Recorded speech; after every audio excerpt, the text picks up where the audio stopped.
ఈరోజు మీకు ఒక అష్టావధాని గారి కథ చెప్తాను. ఈవిడ వివరాలు పొందుపరిచి పంపిన వారు అమృత. ఆ అష్టావధాని సాటిలేని మేటి నటి. పేరు తెలుసుకోగానే ముందుగా ఆవిడ బహుముఖ ప్రజ్ఞ మన మదిలో మొదలుతుంది.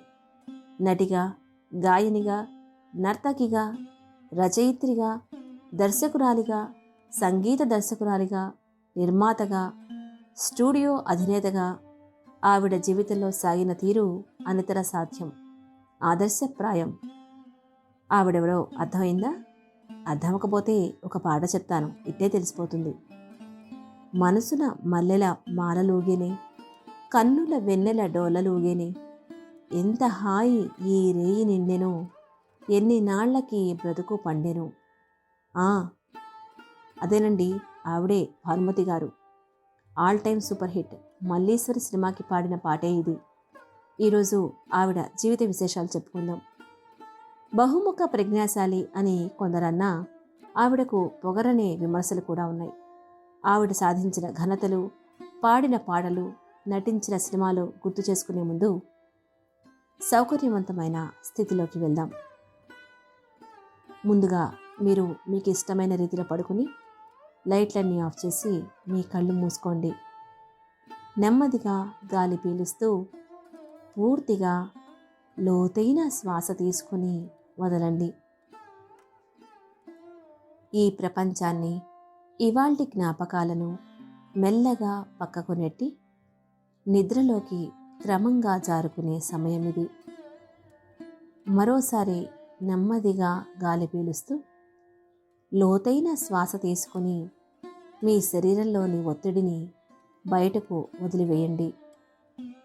ఇప్పుడు చేయాల్సిందల్లా విశ్రాంతి తీసుకోవడం, సేద తీరటం, మునుపటి స్థితికి రావటం. మీరిప్పుడు మంచం మీద ఉన్నారు. రోజువారీ అలసట నుంచి మీ శరీరం విశ్రాంతి తీసుకుంటున్నట్లుగా మీకు అనిపిస్తుంది. కాళ్ల నుంచి మొదలుపెట్టి మీ అవయవాల్లోని ఒత్తిడిని ఒక్కొక్కటిగా బయటకు పంపించేయండి. మీకోసం అవన్నీ రోజంతా చాలా కష్టపడ్డాయి కాబట్టి వాటికి విశ్రాంతి తీసుకునే అర్హత ఉంది. ముందుగా మీ పాదాల్లో మొదలైన విశ్రాంత అనుభూతి క్రమంగా మీ మోకాలి క్రింది భాగానికి చేరుతుంది. అక్కడి నుంచి మోకాళ్లలోకి ప్రవేశిస్తుంది. ఇప్పుడు మీ కాలి ఎగువ భాగాన్ని విశ్రాంతి తీసుకోనివ్వండి. ఈ విశ్రాంత అనుభూతి క్రమంగా మీ పొత్తి కడుపు నుంచి వెన్నెముక మీదుగా ఎగువ వీపు వరకు వచ్చి తరువాత ఛాతీలోకి ప్రవహిస్తున్నట్లుగా గుర్తించండి. అక్కడి నుంచి మీ భుజాల్లోకి, తరువాత చేతుల్లోకి, చివరిగా వేలి కొనల వరకు వెళ్తున్నట్లుగా అనుభూతి చెందండి. ఆపై మీ మెడ, తల, ముఖం వరకు ఆ అనుభూతి ప్రవహిస్తుంది. ఇప్పుడు మీ శరీరం మొత్తం ప్రశాంతంగా, రిలాక్స్డ్గా నిద్రకు సిద్ధంగా ఉంది. త్వరలో మీరు చక్కని నిద్రలోకి జారుకుంటారు. మీ డ్రీమ్ ల్యాండ్లో ప్రశాంతంగా ప్రయాణిస్తారు. ఈ ప్రయాణం ఉదయం వరకు కొనసాగుతూ ఉంటుంది. కాబట్టి మీరు కథను వింటున్నప్పుడు మీ శ్వాసను కూడా అనుసరించండి. అద్భుతమైన నిద్రానుభవం కోసం మీ శరీరం మొత్తానికి విశ్రాంతినిస్తూ స్థిరంగా ఉండండి. పాలువాయి భానుమతి గారు సెప్టెంబర్ 7, 1925 ఆంధ్రప్రదేశ్లోని ఒంగోలు సమీపంలోని సరస్వతమ్మ మరియు బొమ్మరాజు వెంకట సుబ్బయ్య దంపతులకు మధ్యతరగతి కుటుంబంలో జన్మించారు. ఆవిడ తల్లిదండ్రులు సంగీత ఔత్సాహికులు కావడంతో ఆవిడకు చాలా చిన్న వయసు నుంచే కర్ణాటక మరియు హిందుస్థానీ సంగీతం రెండిట్లోనూ శిక్షణ ఇవ్వబడింది. 1939వ సంవత్సరంలో ఆవిడకు 13 ఏళ్ల వయసులో వర విక్రయం చిత్రం కోసం మొదటి సినిమా ఆఫర్ వచ్చింది.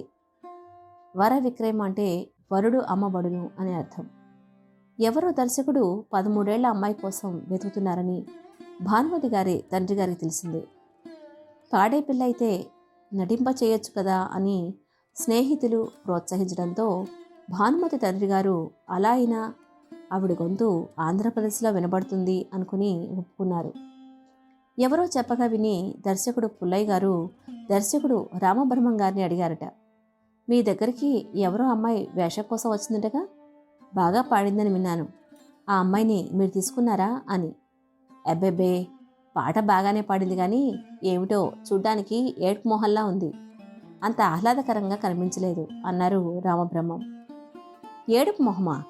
నా సినిమాలో ఏడుపు పాత్రే ఉంది, మీరు ఆమె చిరునామా ఇస్తే నేను చూస్తాను అని ఆ చిరునామా తీసుకుని భానుమతి గారిని చూశారు. పాట విన్నారు. అమ్మాయికి ఉత్సాహం ఉందని కాళింది వేషం ఇచ్చారు. పాట పాడమని అడిగినప్పుడు భానుమతి పలుకవేమి నా దైవమా అన్న త్యాగరాజ కీర్తన పాడారు. బాగా పాడిందని అదే పాటని సినిమాలోని పెళ్లి చూపులు దృశ్యంలో పాడించారు. తండ్రి కట్నం ఇచ్చుకోలేక పిల్లకి పెళ్లి చేయలేకపోతాడు. ఆ సినిమాలో భానుమతి స్వాతంత్రమే లేదా శ్రీజాతికి అన్న పాట, జాతికి ఈ సూత్రంబే అన్న పాటలు కూడా పాడారు. ఈ పాటల రికార్డులు సినిమా విడుదలయ్యాక ఆ రోజుల్లో ఇంటింటా మారుమోగాయి. సినిమా విజయం సాధించింది. సి పుల్లయ్య తర్వాత తీసిన మాలతీ మాధవంలో నాయిక పాత్ర ధరింపజేశారు భానుమతితో.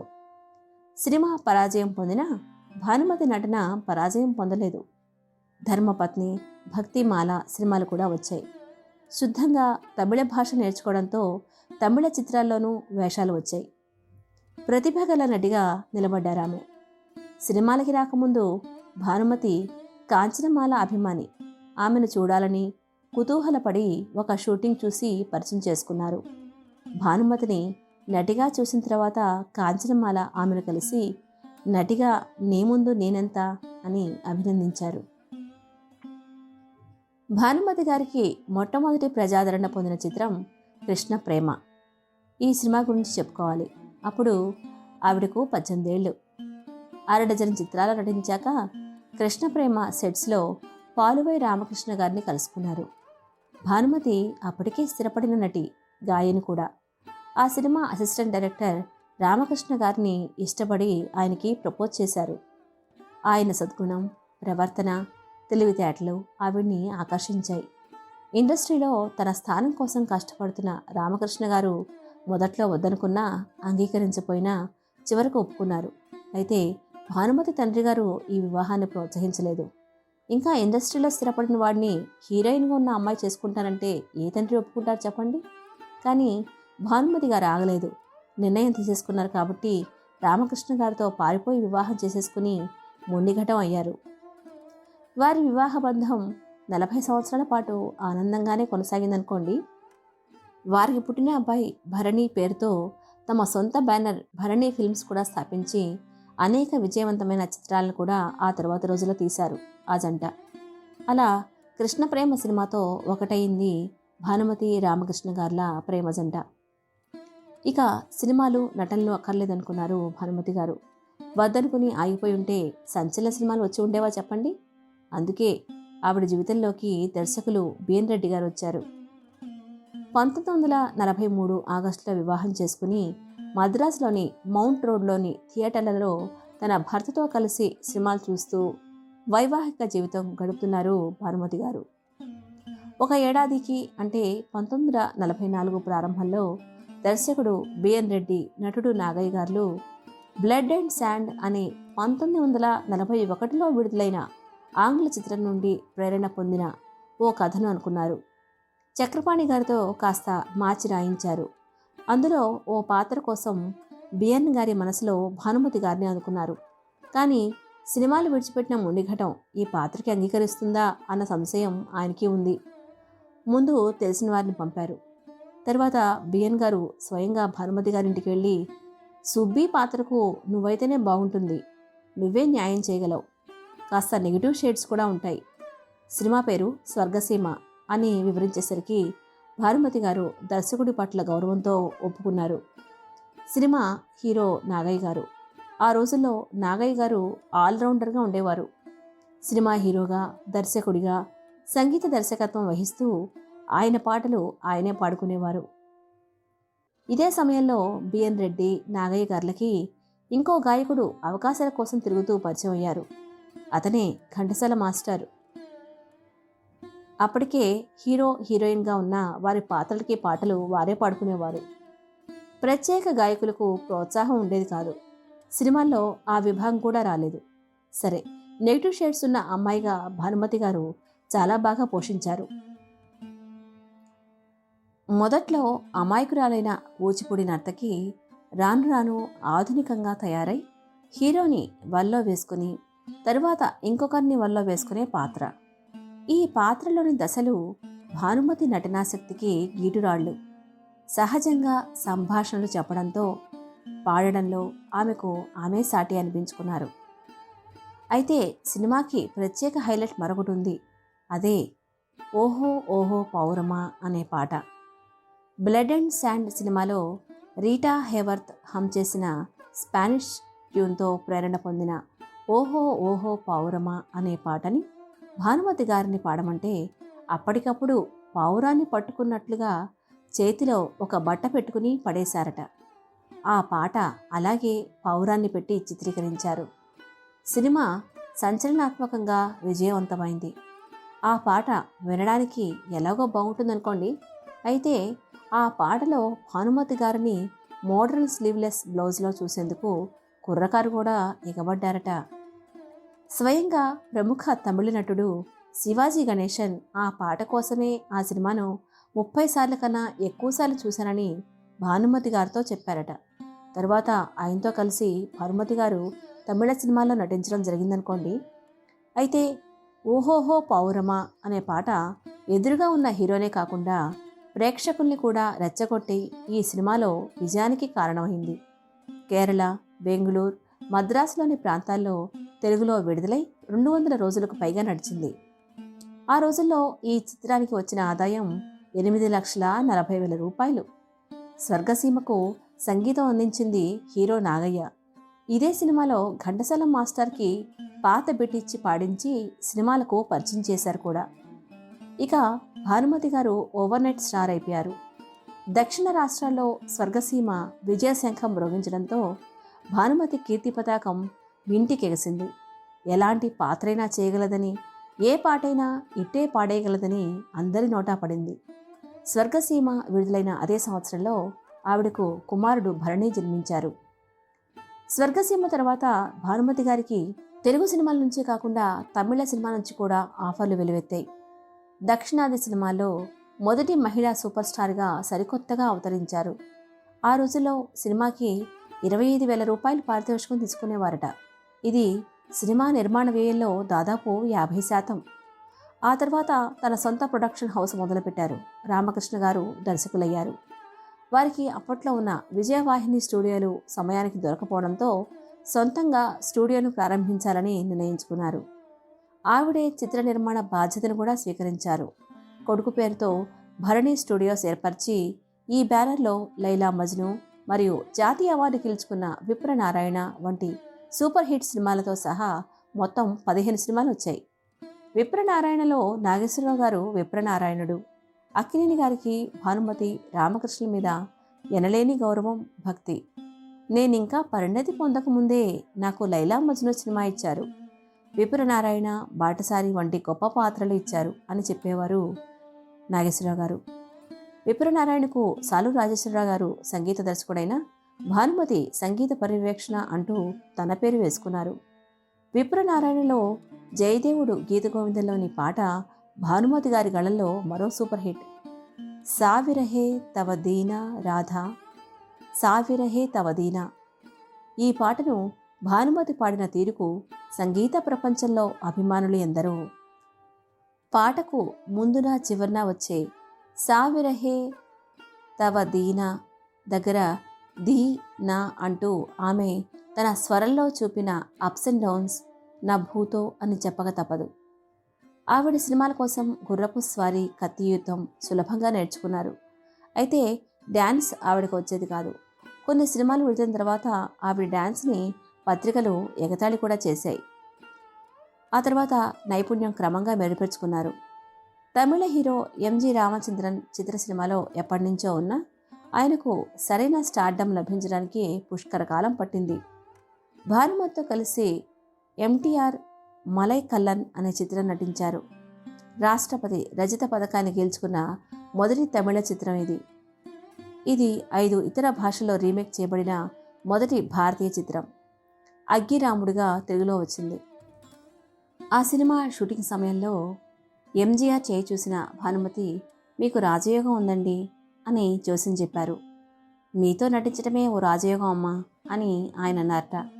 చూస్తూ ఉండండి, నా మాట నిజమవుతుందో లేదో అని భానుమతి పల్లగుద్ది చెప్పారట. అలాగే ఎంజీఆర్ భానుమతితో నటించిన ఆలీబాబావుం నలవత్తు తిరుగడల్ చిత్రం తొలి తమిళ రంగు సినిమాగా రూపొంది అఖండ విజయం సాధించింది. అప్పుడు మరోమారు తన జోస్యం గుర్తు చేశారట భానుమతి. తరువాతి కాలంలో నిజంగానే ఎంజీఆర్ తమిళనాడు ముఖ్యమంత్రి కూడా అయ్యారు. ఇక 1951లో ఎన్టీఆర్ సరసన Malleswari musical sensational hit. BN Reddy సుప్రసిద్ధ సినీ కవి దేవులపల్లి కృష్ణశాస్త్రి గారితో శ్రీకృష్ణదేవరాయల కాలం నాటి కథ రాయించారు. ఈ చిత్రంతో ఆమె నటనా జీవితం గరిష్ట స్థాయికి చేరుకుంది. రామారావు గారికి తన కెరీర్ ప్రారంభంలో వచ్చిన సినిమా ఇది. రామారావు గారు టీవీగా నడిచే విధానం చూసి ఏదో ఒక రోజున రాజ్యమేలుతారు అంటూ ఆయనకు భానుమతి జోస్యం చెప్పారట. ఆ మాట కూడా నిజమైంది కదా. ఈ cinema all time Telugu classic అని ఇప్పటికీ మాట్లాడుకుంటుంటాం. మల్లీశ్వరి సినిమాలో భానుమతి పాడి నాట్యం చేసిన పిలచిన బిగువటరా ఔరౌరా అనే పాట ఆవిడను సాటిలేని నటిగా నిలబెట్టింది. అదొక్క పాటేనా? ఆ సినిమాలో ప్రతి పాట ఒక అద్భుతం.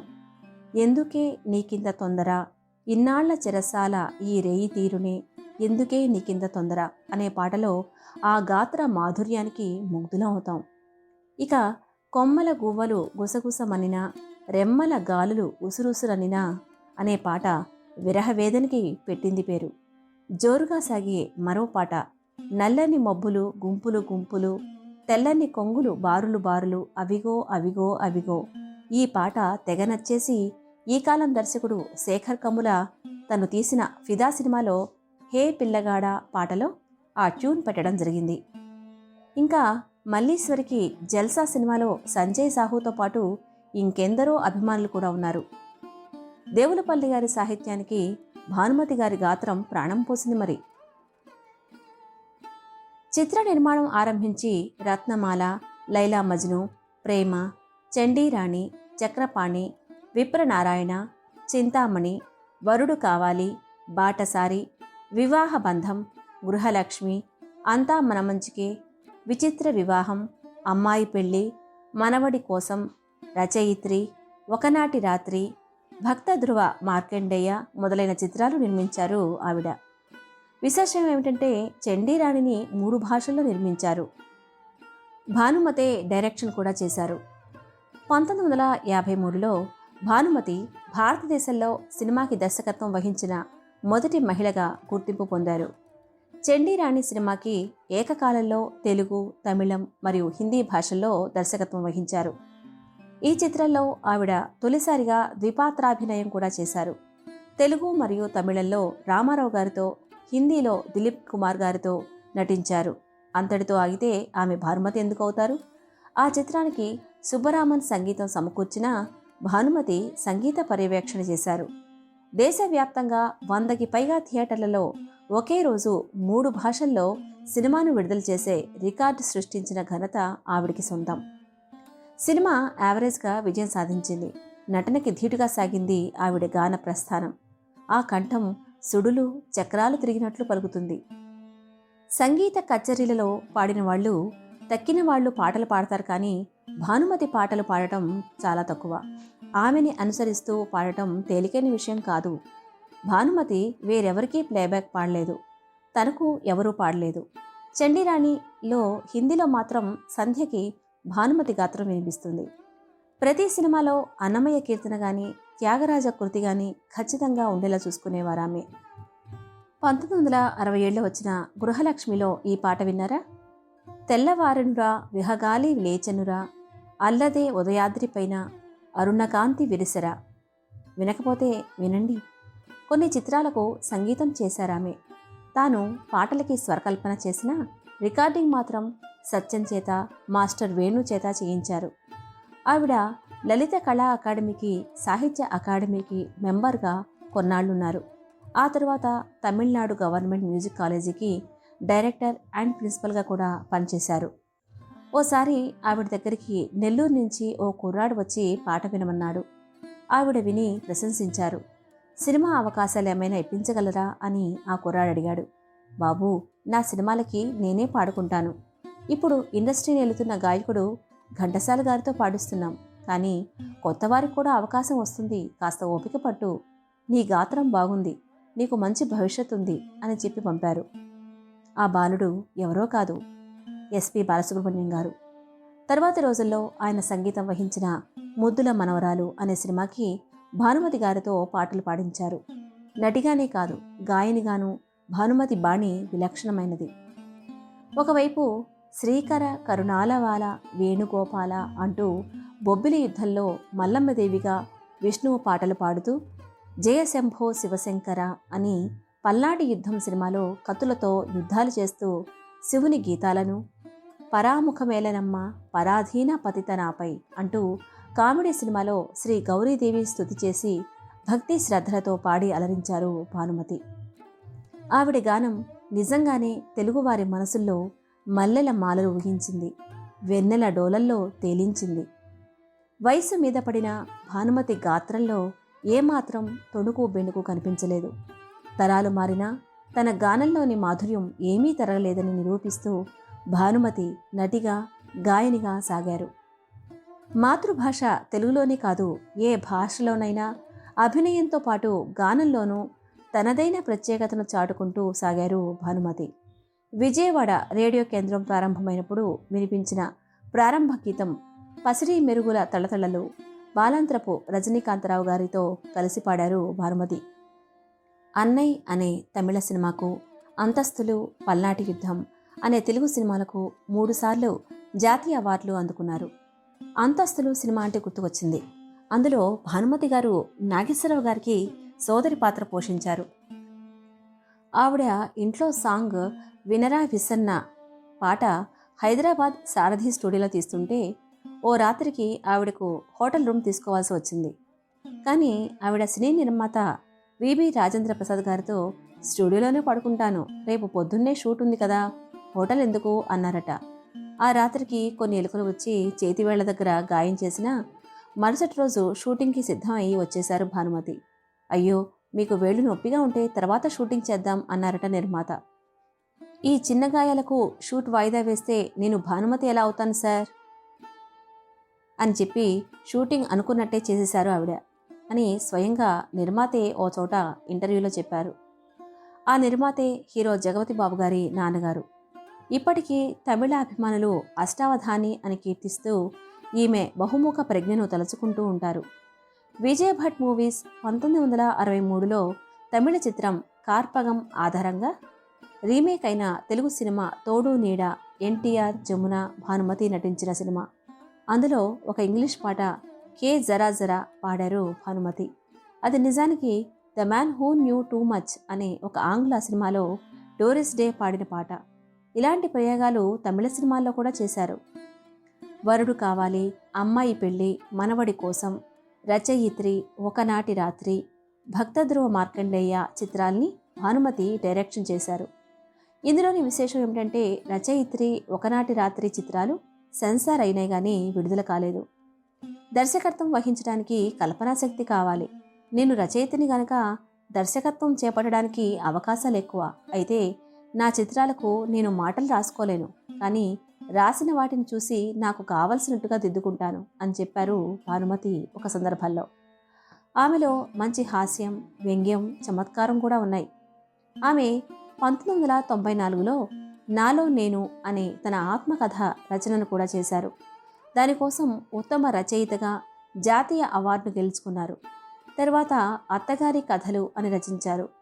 తెలుగు కాల్పనిక సాహిత్యంలో ఆద్యంతం ఉత్తమమైన హాస్యాన్ని చిందించే అపూర్వమైన కథలు ఈ అత్తగారి కథలు. ఇందులోని అత్తగారి పాత్ర నిస్సందేహంగా తెలుగు సాహిత్యంలో ఆవిర్భవించిన ఏకైక తెలుగు హాస్య స్త్రీ పాత్ర. ఈ అత్తగారి కథలకు గాను ఆంధ్రప్రదేశ్ సాహిత్య అకాడమీ ఆమెకు ఉత్తమ కథా రచయిత్రిగా అవార్డు తీసుకున్నారు. తెలుగులో అందరూ బాలలతోనే రూపొందిన చిత్రాలు కొన్ని. వాటిలో ముందుగా భానుమతి దర్శకత్వంలో రూపొందిన భక్త ధ్రువ మార్కండేయ చిత్రాన్ని గుర్తు చేసుకుంటారు. సినిమాలో నటించిన శోభన, రోహిణి వంటి వారు తర్వాతి రోజుల్లో నాయికలుగా కూడా నటించారు. అలాగే అంతా మన మంచికే సినిమాకి దర్శకత్వం, సంగీత దర్శకత్వం, కథను కూడా ఆవిడే రాసుకుని నటించారు. ఇందులో హీరో కృష్ణ ఓ కీలక పాత్రలో కనిపిస్తారు. ఇక ఆవిడ మీద కొన్ని కంప్లైంట్స్ కూడా ఉన్నాయండోయ్. ఆవిడకు అహంకారం ఉందని అంటారు కొంతమంది. ఆ మాటే అడిగితే అవును, నాకు కాక ఇంకెవరికి అహంకారం అని సమాధానం ఇచ్చారు. షూటింగ్స్కి వెళ్ళడంలో తమా భేదం లేదు. ఇతరుల చిత్రాలకి ఆలస్యంగా వెళ్ళినట్లు తన సినిమాలకి అలాగే వచ్చేవారు. తన ప్రవర్తనలో గర్వం ఉండేది అనేవారు ఇంకొందరు. తెలుగు సినిమాలోని మేల్ సూపర్ స్టార్లతో జతకట్టడం ఎలా అనిపించింది అని ఒకసారి ఒక విలేకరి అడిగినప్పుడు, నేను వారితో జతకట్టడం కాదు, వాళ్ళకి నాతో నటించడం ఎలా ఉందో వారిని అడగండి అని సమాధానం ఇచ్చారు. మరొక సందర్భంలో తరువాత ఇతర నటీమణులతో తన వారసులు ఎవరని అడిగిన విలేకరితో, భానుమతికి వారసురాలు ఎవరూ ఉండరు అని బదులిచ్చారట. మల్లీశ్వరి సినిమా కథ రాసిన చక్రపాణి గారు తరువాత దర్శకులయ్యాక ఆయనతో అహంతో గొడవపడి ఆయన 1955లో మిస్సమ్మ సినిమా తీస్తున్నప్పుడు టైటిల్ రోల్ని 40 నిమిషాల పాటు నటించిన తర్వాత వదిలేశారు. నిజానికి ఆవిడ పూజలు చేసుకుని వస్తానని ముందే చెప్పారట. ఆ విషయం తెలియక ఆవిడ తరచూ లేటుగా వచ్చి ఇబ్బంది పెడుతున్నారని చక్రపాణి గారు సీరియస్ అయ్యారట. ఈ విషయం ఆవిడ నాలో నేనులో రాసుకున్నారు. ఏది ఏమైనా మిస్సమ్మ మిస్ అయింది. ఆ అవకాశం మహానటి సావిత్రి గారికి వెళ్ళి సినిమా సూపర్ హిట్ అయింది. కానీ దీని తరువాత భానుమతి చక్రపాణి గారి చిత్రాన్ని నిర్మించి టైటిల్ రోల్ కోసం అసాధారణమైన పాత్రను సృష్టించి దర్శకుడు చక్రపాణి మీద కోపంతో ఆ పాత్రను సృష్టించిందని విమర్శలు వచ్చాయి. తరువాత సంవత్సరాల్లో భానుమతి ఒక ఇంటర్వ్యూలో తాను అహంకారిని అని ఒప్పుకొని పురుషాధిక్యత ఎక్కువగా ఉన్న చలనచిత్ర పరిశ్రమలో మనుగడ సాగించడానికి అహంకారం మరింత రక్షణ యంత్రం అన్నారు కూడా. తరువాతి రోజుల్లో భానుమతి చక్రపాణి గారు శాంతిని ఏర్పరచుకుని స్నేహితులుగా కూడా ఉన్నారు. ఆవిడ అభిమానులకు షాక్ ఇచ్చిన సందర్భాలు ఉన్నాయి.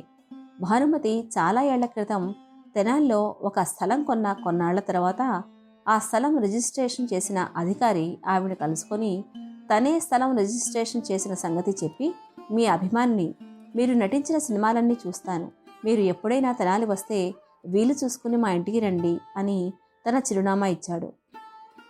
ఆ తర్వాత ఎప్పుడో తెనాలి వెళ్ళినప్పుడు రిజిస్ట్రార్ గుర్తుకు వచ్చి అతని చిరునామా కనుక్కొని నేరుగా ఆయన ఇంటికి వెళ్ళారామె. తలుపు కొట్టగానే రిజిస్ట్రార్ వచ్చి తలుపు తీసి ప్రత్యక్షమైన భానుమతి గారిని చూసి కళ్ళు తిరిగి పడిపోయాడట.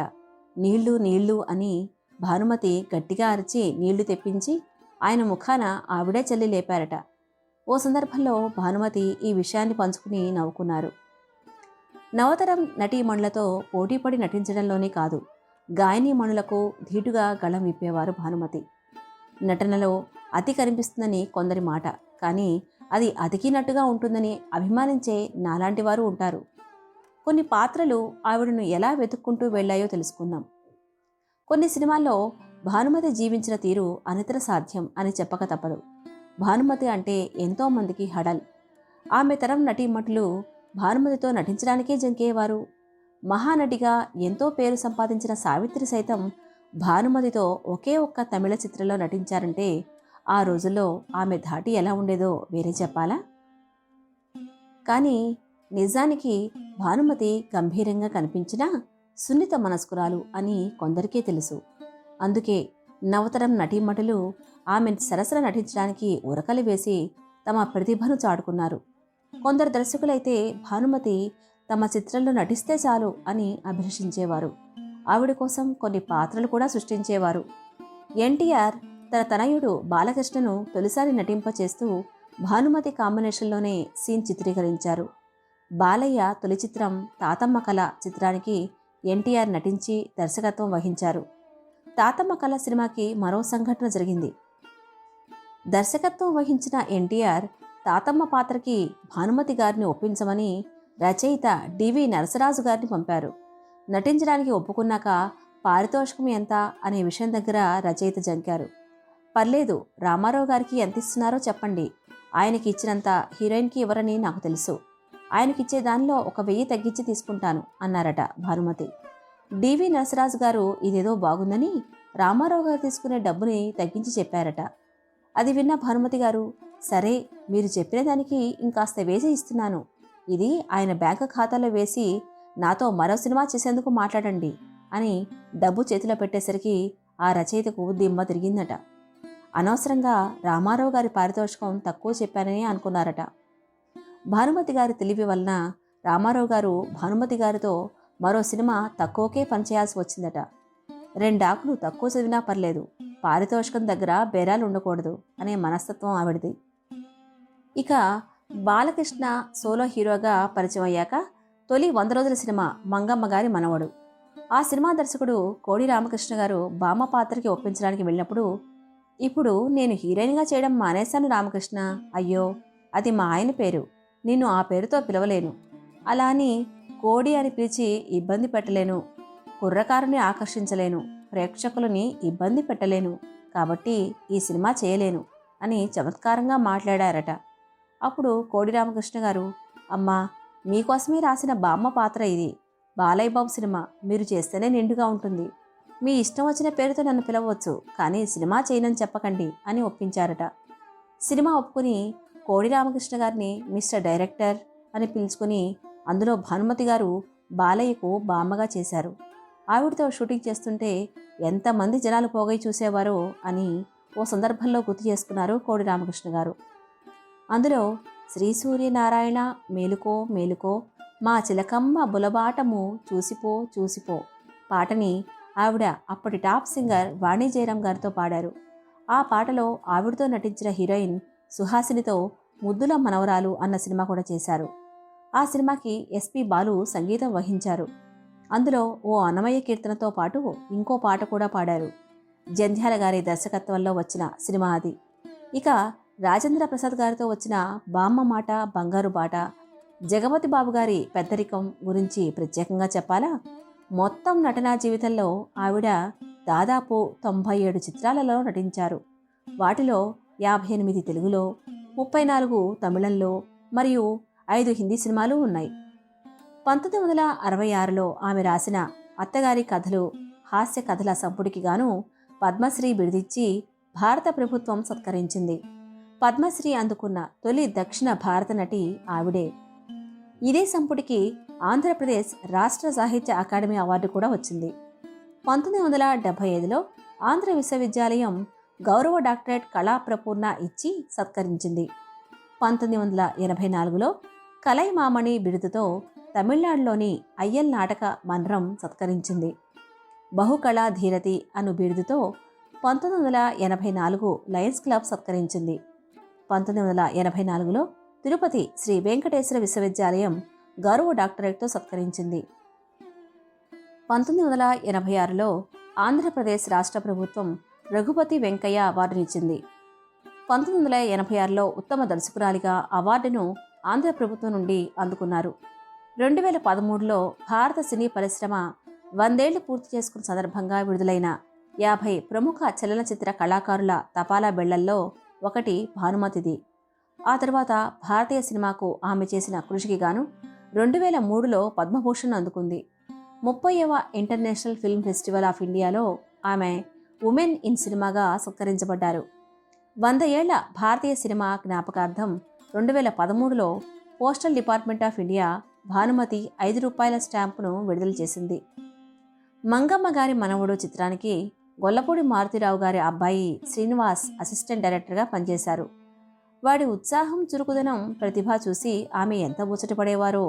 శ్రీనివాస్ ఆకస్మిక మరణం తర్వాత గొల్లపూడి శ్రీనివాస్ మెమోరియల్ ఫౌండేషన్ ఏర్పాటు చేశాక 1 ఏడాది అవార్డు కార్యక్రమానికి భానుమతి గారిని పిలవడానికి వెళ్ళాను. అప్పటికే ఆమె వృద్ధాప్యంలో వయసు మీద పడ్డ సింహపురాణిలా ఉన్నారు. ఆ కుర్రాడంటే నాకు చాలా ఇష్టం, కానీ నేనంతసేపు కూర్చోలేను మారుతిరావు గారు అన్నారు. చిన్నప్పుడు నా ముందు మెరిసిన మెరుపుతీగను అలా వృద్ధురాలై ఉండటం చూసి కళ్ళల్లో నీళ్లు తిరిగాయి. గొప్ప సినీ నటి అయినప్పటికీ సాంప్రదాయాలను ఎప్పుడూ మర్చిపోలేదు. ఆవిడ పూజగదిలో కుంకుమ బొట్లు పెట్టిన దేవుళ్లతో వాళ్ళ అమ్మ నాన్నగార్ల ఫోటో, భర్త సినీ దర్శకుడు పి రామకృష్ణగారావు గారి ఫోటో నేను చూశాను. తాను సినిమాలో నటించే రోజుల్లో కూడా శ్రావణ శుక్రవారాలకు కాళ్లకు ముఖానికి పసుపు రాసుకునే వచ్చేవారని నిర్మాత బీగి నాగిరెడ్డి గారి పెద్ద కూతురు నాతో స్వయంగా చెప్పిన విషయం గుర్తుకు వచ్చింది. సినీ రంగానికి వచ్చినప్పుడు వాళ్ళ తండ్రి గారికి ఇచ్చిన మాట ప్రకారం ప్రతి సినిమాలోనూ తప్పనిసరిగా త్యాగరాయ కీర్తన పాడతానన్న మాట నిలబెట్టుకున్నారామె. దక్షిణ భారత చలనచిత్ర రంగంలో భానుమతిది ఓ చరిత్ర అంటూ మారుతిరావు గారు ఓ చోట గుర్తు చేసుకున్నారు. ఆవిడకు జ్యోతిష్యం మరియు తత్వశాస్త్రంపై మంచి పట్టు ఉంది. ఆవిడ 1963 నుండి జీవితకాలం పాటు చికాగోలో అల్ట్రూసా ఇంటర్నేషనల్ మద్రాస్ శాఖ వ్యవస్థాపక సభ్యురాలు మరియు కోశాధికారి రెడ్ క్రాస్ సొసైటీలో జీవితకాల సభ్యురాలు. పేదలకు ఉచిత విద్యను అందించే చెన్నైలోని సాలిగ్రామంలో doctor Bhanumathi Ramakrishna matriculation school విద్యా సంస్థను స్థాపించారు. భానుమతి 24 డిసెంబర్ 2005న తన 81వ ఏట చెన్నైలో కన్నుమూశారు. అలా జీవిత కాలంలో 8 రంగాల్లో మంచి పట్టు సాధించిన అష్టావధాని, బహుముఖ ప్రజ్ఞాశాలి, నిండుతనానికి నిండైన పేరు, ఆత్మవిశ్వాసానికి మారు పేరు భానుమతి. మన తెలుగు సినిమానే కాదు, దక్షిణ భారతదేశాన్ని కొన్ని దశాబ్దాల పాటు ఒక ఊపు ఊపిన తెలుగు మహిళ. ఎంతోమందికి ఆదర్శప్రాయంగా ఉంటూ జీవితాన్ని నిలకడగా మంచి స్థాయికి తీసుకువెళ్ళి మగవారి ఆధిపత్యం ఉన్న ఇండస్ట్రీలో తిరుగులేని స్థానం దక్కించుకున్న మల్లీశ్వరి. ఆకాశ వీధిలో హాయిగా ఎగిరేవు, దేశ దేశాలన్నీ తిరిగి చూసేవు, జాడ తెలిసిన పోయిరావా, అందాల ఓ మేఘమాల, చందాల ఓ మేఘమాల. ఇదండి ఆ అందాల మేఘమాల మల్లీశ్వరి, సూర్యకాంతిలా వెలుగు వెలిగిన భానుమతి గారి కథ. మీకు నచ్చిందని ఆశిస్తూ శుభరాత్రి. ప్రశాంతంగా నిద్రపోయేందుకు నీంద్ యాప్లోకి అడుగుపెట్టండి. ఈ క్షణమే నీంద్ యాప్ను డౌన్లోడ్ చేసుకోండి. ఒత్తిడిని తగ్గించి ప్రశాంతమైన నిద్రలోకి మిమ్మల్ని తీసుకెళ్లే చక్కని కథలు, ధ్యాన పద్ధతులు, ఆహ్లాదకర సంగీతాన్ని మీరు నీంద్ యాప్లో మాత్రమే వినండి. ఇవే కాకుండా పలు రకాల స్లీప్ ప్రోడక్ట్స్ అయిన sleep gummies, milk mix, sleep tea bags గురించిన సమాచారం తెలుసుకోవచ్చు. ఈ ప్రోడక్ట్స్కి మీరు బానిస అయ్యే అవకాశమే లేదు. వీటిని వాడడం వల్ల మీకు ఎటువంటి సైడ్ ఎఫెక్ట్స్ కూడా ఉండవు. సంపూర్ణంగా నిద్రపోయేందుకు ఇవి సహకరిస్తాయి. మీ నిద్రానుభవాన్ని మరింత మెరుగుపరుస్తాయి.